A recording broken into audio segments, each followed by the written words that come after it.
नमस्कार दोस्तों, आज देखेंगे बीज यानी कि सीड के बारे में देखेंगे। बीज क्या होता है, बीज का निर्माण कहाँ होता है और बीज को संरक्षित कैसे रखा जाता है और उसके आगे बीज के भाग कौन कौन से होते हैं। नमस्कार दोस्तों, आज देखेंगे बीज के बारे में। बीज क्या होता है यानी इंग्लिश में जिसको बोलते हैं सीड। सीड होता क्या है, तो सीड का निर्माण जो होता है, सीड का निर्माण जो होता है वो होता है बीजांड से। सीड का निर्माण कहाँ से होता है, बीजांड से। सीड जो बीज होता है, बीज का उपयोग नई प्रजाति विकसित करने में किया जाता है।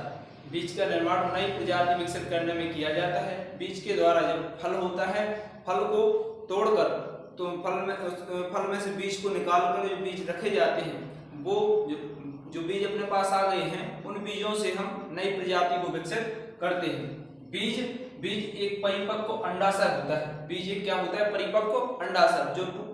जो पूर्ण रूप से पक चुका हो उसे क्या बोलते हैं, परिपक्व अंडाशय। तो बीज एक परिपक्व अंडाशय होता है। बीज के दो भाग होते हैं।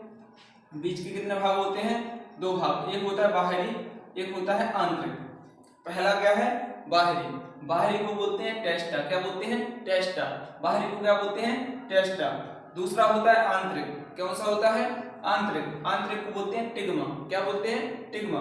तो बाहरी होता है जो टेस्टा। टेस्टा कहलाता है जो बाहरी भाग है, चने का बाहरी भाग, जो खोल है ऊपर का, ये क्या कहलाया, टेस्टा। क्या कहलाया, टेस्टा। और जो आंतरिक भाग है, जो इधर से दिख रहा है इस तरह से, आंतरिक भाग है खोल के अंदर का, उसको क्या बोलेंगे, टिग्मा। क्या बोलेंगे, टिग्मा। तो टेस्टा और टिग्मा जब दोनों को पीस दें, दोनों को क्या करते हैं, पीस दें, तो बन जाता है सतुआ। क्या बन जाता है, सतुआ। क्या बन जाता है, सतुआ। लेकिन इसका टेस्टा निकाल लें। क्या निकाल लें, टेस्टा, इसको खोल को निकाल लें और टिग्मा को पीस दें। किसको पीस दें, टिग्मा को। टिग्मा को पीस दें तो बन जाता है बेसन। क्या बन जाता है, बेसन। अब ये दो भाग हो गए इसके, बाहरी भाग और आंतरिक भाग। बाहरी को बोलते हैं टेस्टा, आंतरिक को बोलते हैं टिग्मा। तो अब देखना है हमें बीज को संरक्षित कैसे रख सकते हैं। बीज को संरक्षित रखने के लिए गोदाम में रक्षा के लिए इसकी गामा रेज के द्वारा इसको सुरक्षित रखा जाता है। लेकिन ध्यान रखा जाता है, जब सुरक्षित रखने के बाद जब बीज को हम बोते हैं, नई प्रजाति विकसित करते हैं, तो बीज को बोते समय सॉइल में यानी मिट्टी में फास्फोरस होना बहुत जरूरी होता है। मिट्टी में फास्फोरस होना बहुत जरूरी होता है।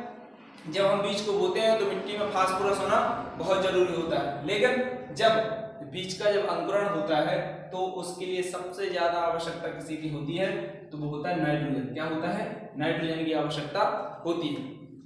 अगले वीडियो में देखेंगे हम बीजों के प्रकार और उनकी संरचना।